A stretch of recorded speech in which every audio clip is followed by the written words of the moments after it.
Hello, I'm Beth Joey and welcome back to my YouTube channel. Christmas is over, which is super sad. I love Christmas. I love all the presents and the gift giving and everything like that. We're now in January, start of 2022. Hopefully this year brings us so much more than the past 2 years have brought combined. But I figured throughout the month of December, I received a lot of books. I bought myself a lot of books. I did a lot of Christmas shopping for myself. I was a little bit selfish this year, which is kind of nice. But yeah, so I bought a ton of books, I received a ton of books, and now I kind of want to go through all the books that I received in the month of December and do a bit of a Christmas book haul. I've split this into 5 different categories, and those categories are fantasy, romance, crime, book subscription box, and history. As you would expect from me, my biggest categories are fantasy and romance because that's where I read the most of my books, and there are quite a few books here, so I'm just going to run through this very quickly. First up, we have Kingdom of the Wicked by Carrie Maniscalco, I believe that's how you pronounce her name. I tried reading her Stalking Jack the Ripper book and I didn't love it, but I have heard really good things about this one. Apparently it's about 2 twins. One of the twins finds her sister dead and she gets the help from a person named Wrath, who is one of the Wicked or Princess of Hell, to help her solve the murder. So this is going to be a fun read, hopefully. Next up, we have The City of Braz by S.A. Chakravorti. Sorry again if I pronounce that name wrong. And it is about a woman named Nari who just wishes nothing more to leave the city, Cairo, I think it is, where magic is rife. She's not a particularly magical person and she's not loving it there, so she's just trying to like get out of the city, but it's all about it says at the bottom, be careful what you wish for. Next up is a book I've seen pop up quite a few times because there's the second one I believe is coming out next year, and that is Legendborn by Tracy Dion. I think this is a YA fantasy, I think, or middle grade, I'm not 100% sure. I believe it's sort of a King Arthur like retelling, or it's set in the world of King Arthur. So yeah, hopefully I'll pick this up soon so that I can pick up the second book in this series when it comes out as well. Another beginning of a series is A Song of Wraiths and Ruin by Roseanne A. Brown. This is about a person named Malik who he's just looking to leave his war-stricken home, start a new life with his sister, until a vengeful spirit abducts his sister and they make a deal essentially where Malik has to kill the crown princess of Zara named Karina in exchange for his sister's freedom. So it follows Malik, and then it also follows Karina as well when she chooses to resurrect her mother, I think it is, through ancient magic, which requires the beating heart of a king. There's sort of a contest, I believe, for her hand, and Malik rigs his way into this contest, and I presume they fall in love. So yeah, it's going to be a romance read, I believe. I've heard a lot of good things about it, and I think A Psalm of Storms and Silence is the second one in the series, and that's out at the moment as well. So yeah, hopefully pick this up soon. Lastly, in the romance category is An Ember in the Ashes by Sabah Tahir.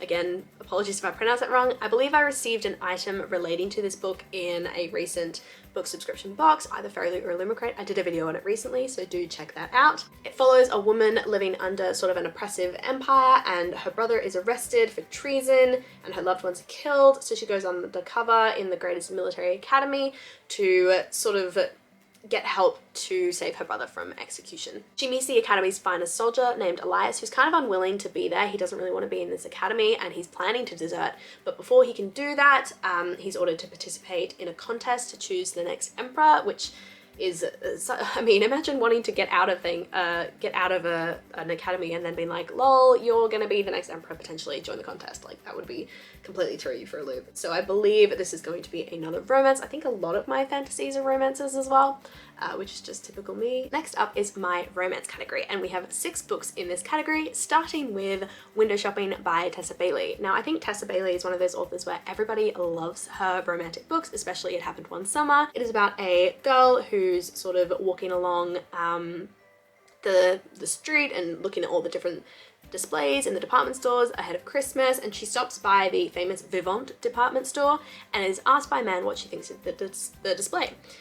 This man just so happens to be Aiden, who is the owner of the store, and she doesn't know this, so she shits all over it. She says it's horrible, she says it sucks, and essentially gets hired by him to make it better and ends up sort of redoing a bunch of displays of department stores. Next up is another Christmas read, and that is Inner Holidays by Christina Lauren. She is fast becoming an automatic buy for me. I've read The Soulmate Equation and The Unhoneymooners, I think, both by Christina Lauren, and absolutely loved them, so I'm super keen to get stuck into this. Follows a woman woman named Malin Jones who doesn't love Christmas. And she's spending her very last Christmas at her favourite place in the world, which is this sort of holiday cabin.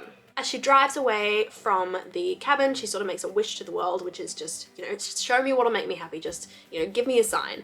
And the next thing she knows, everything goes black, she gasps awake, and she's on a plane beginning the holiday all over again. So very much Groundhog Day. Next up is a purchase because of a recent movie that is coming out, and that is The Hating Game by Sally Thorne. I believe this is already out in the US, but it's, the movie, sorry, is already out in the US, but it's not out in the UK yet. So I've been trying to avoid spoilers of booktubers reviewing it, but yeah, I bought the book to kind of satiate that temptation to find a way to like illegally watch it, which I'm not gonna do because I hate it when people do that. So it's about two people who work together who absolutely hate each other. They are long-standing rivals, long-standing enemies, and essentially the two of them play a lot of like competitive games with each other to sort of like see who's the best and like really rile each other up. So it's like the staring game, the mirror game, the HR game, like all these sorts of things.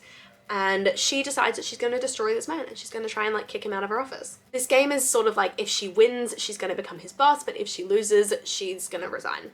And obviously as tensions fly, it's going to be one of those enemies to lovers, and hopefully, you know, we'll get a really, really cute romance out of this. Next up is a book that I think I picked because it was in the Goodreads Choice Awards and I've heard a lot of people talking about it, and that is It Ends With Us by Colleen Hoover. I think she's quite a well-known romance author as well, so I'm excited to sort of, you know, figure out what the hype's about. I believe it's sort of a love triangle where a woman named Lily is kind of stuck between two guys named Ryle and Atlas.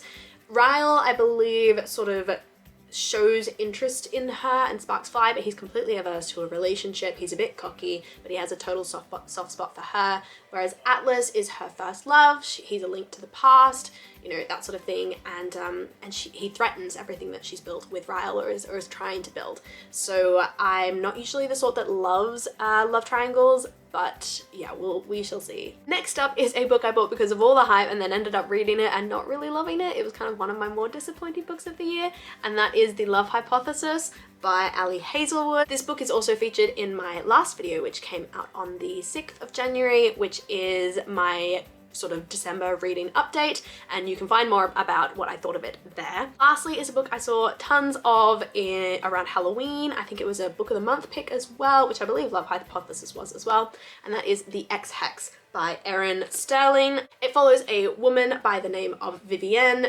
who places a hex on her ex, as the title suggests, and she thinks it's kind of harmless. She doesn't think it's going to do anything until she runs into him later on down the line, and everything he does is just a calamity. Like everything goes wrong, and she realizes that her hex wasn't really that harmless. So she kind of teams up with him, I guess, as it begins to affect the town more broadly rather than just him, to sort of figure out how they can stop this curse, save the town, and potentially fall in love as well.